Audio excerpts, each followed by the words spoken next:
வாழ்க்கையில் லவ் பண்ணுறவங்களுக்கு தோல்வியே வரக்கூடாது அப்படின்னா ஒன்றே ஒன்று மட்டும் ஃபாலோ பண்ணால் போதும். பெண்களுக்கு மரியாதை கொடுத்தால் மட்டும் போதும், காதலில் தோல்வியே வராது. பணம், பதவி இது எதுவுமே முக்கியம் கிடையாது. பெண்களுக்கு அவங்களுக்கான மரியாதையும் அவங்களுக்கான நீங்கள் கொடுக்குற அரவணைப்பும் மட்டுமே அவங்களுக்கு போதுமானதாக இருக்கும்.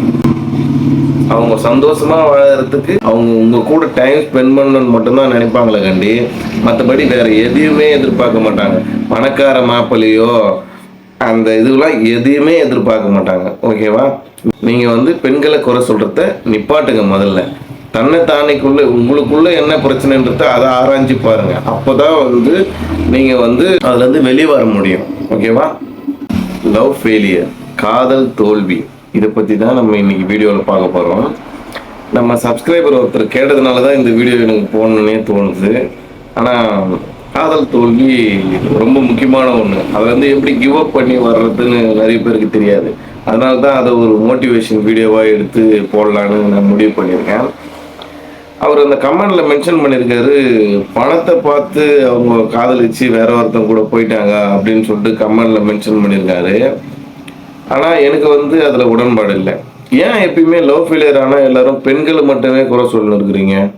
ஆம்பளை பசங்கன்னா பண்ணுறாங்க அப்படின்னு சொல்லிட்டு கேள்வி வருமா வராதா? ஆண்கள் ஒழுங்காக இருந்தால் எந்த பெண்ணுமே காதலிப்பதை விட்டு போவது சரித்திரத்திலேயே இல்லை. ஓகேவா? ஆண்கள் ஒழுங்காக இல்லாத ஒரே காரணத்துக்காக தான் பெண்கள் இவங்க சரியாக நடந்துக்க மாட்டாங்க அப்படின்னு சொல்லிட்டு மாறுறதுக்கு வாய்ப்பு இருக்குது. பெண்கள் மேலேயே குறை சொல்கிறது ரொம்ப ரொம்ப தவறு. ஏன்னா ஆண் சமுதாயம் எப்படி இருக்குதுன்னா, ஒரு பெண் நம்மளை விட்டு போயிட்டாங்கன்னா வேற ஒருத்தர் லவ் பண்ணி கல்யாணம் பண்ணுறாங்க அப்படின்னு சொல்லிட்டு இருந்தால் அந்த ஆண் சமுதாயம் என்ன பண்ணுது, அவங்கள கெட்டவளாக மாற்றி இப்படி ப்ரொஜெக்ட் பண்ணி அவங்கள தன்னைத்தானே நல்லவனாக காமிச்சிருக்காங்கன்னு எனக்கு தோணுது. என்னை பொறுத்த வரைக்கும் இப்போ எனக்கு ஒரு காதல் தோல்வி வருதுன்னு வச்சுங்களேன், காதல் தோல்வி வந்திருக்குன்னு வச்சுங்களேன். இப்போ நான் என்ன நல்லவனாக காமிக்கிறதுக்கு நான் என்ன பண்ணுவேன், இன்னொருத்தர் என்னோட பார்ட்னர் யார் இன்னொருத்தர் அவங்கள தான் நான் தப்பாக சொல்லுவேன். அந்த மாதிரி தான் எனக்கு காதல் தோல்வியில் எல்லாரும் சொல்கிறாங்களோன்னு எனக்கு தோணுது. அதனால் பெண்களை குறை சொல்கிறது முதல்ல நிறுத்துங்க. காதலிப்பது அழகான ஒன்று. அது நீங்கள் தோல்வி அடைஞ்ச உடனே அவங்கள பற்றி தப்பாக பேசி உங்களுடைய நாகரிகத்தை கெடுத்துக்காதீங்க. ஓகேவா? அதனால் காதலிப்பது அழகான ஒன்று. காதலிப்பவர்களும் அழகாக இருப்பார்கள். அதனால் காதல் என்றைக்குமே அழகானது, ஆழமானது, அறிவானது. அண்டு சொல்லப்போனால் சொல்லிக்கினே போவேன். காதலை பற்றி சொல்லணும்னா சொல்லிக்கினே போவேன். ஏன்னா காதலிக்கிறவங்களுக்கு தானே காதலோட மதிப்பு தெரியும் அப்படின்ற மாதிரி தான் இது. அதனால் பெண்களை காதலிப்பவர்கள் யாருமே குறை சொல்லக்கூடாது. ஏன்னா காதல் தோல்வி அடைஞ்சவங்க பெண்களை யாருமே குறை சொல்லக்கூடாது. பெண்களுக்கு மரியாதை ரொம்ப முக்கியம். பெண்களுக்கு நீங்கள் மரியாதை கொடுக்காததுனால உங்களை விட்டு போக வாய்ப்பு இருக்குதா கண்டி? அவங்களுக்கு நீங்கள் மரியாதை கொடுத்துருந்தா அவங்க எதுக்கு உங்களை விட்டுட்டு போக போகிறாங்க? கரெக்டாக?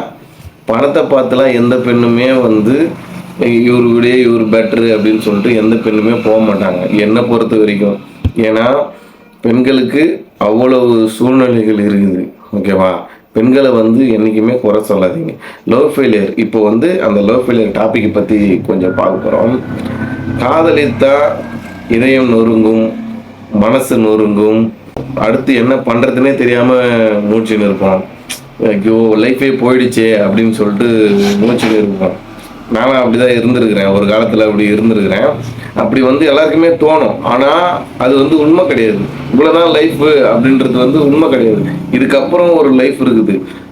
நம்ம அந்த பெண்ணையே குறை சொல்லிக்கினே இருந்து நம்ம அதுக்குள்ளேயே கிடந்தோன்னு வச்சுங்களேன், நம்ம லைஃப் ஸ்பாயில் ஆகிடும், அவங்க லைஃப்பும் ஸ்பாயில் ஆகிடும். அவங்க அழகாக நிம்மதியாக வாழறாங்கன்னா நம்மளும் அதே மாதிரி நிம்மதியாக வாழ பழகிக்கணும். ஓகேவா? அது அவங்களுக்கு அதாவது யாருக்கு எது பிடிக்குதோ அவங்க கூட தான் அவங்க கல்யாணம் பண்ணி நிம்மதியாக இருக்க முடியும் இல்லையா? அதனால அவங்களோட விருப்பத்தில் நம்ம போய் தலையிடறதுக்கு நம்ம யாரு? அவங்களுக்கு நம்மளை பிடிக்கலன்னா அவங்களோட விருப்பத்தில் போய் நம்ம எதுக்கு தலையிடணும்? நம்மளுடைய விருப்பத்துக்கு ஏற்ற மாதிரி நம்ம மாற்றியும் போயினே இருக்கணும். ஓகேவா? அதாவது காதலை மாற்ற சொல்லலை, காதலித்து தோல்வி அடைந்திருக்கிறாங்களே அவங்களுக்கு வந்து கிவ் அப் பண்ணி வரணும்னு சொல்றேன். அதனால காதல வந்து நீங்க காதலிக்கும் போதே இன்னொருத்தர மாத்தின்னு போயிடலாம். இவங்க விட இவங்க பெட்டரா இருக்கிறாங்க அப்படி சொல்லல. காதலிக்கும்போது கிவ் அப் பண்ணி காதலிச்சு தோல்வியான பிறகு கிவ் அப் பண்ணி வரணுன்ற. அதுக்கப்புறம் ஒரு வாழ்க்கை பெரிய வாழ்க்கை இருக்குது. அதாவது ஒரு இது கூட சொல்லுவாங்க. பூனை வந்து கண்ண மூடிச்சுன்னா பூலோகம் இருண்டுரும் நெனப்பு அப்படின்னு சொல்லிட்டு சொல்லுவாங்க.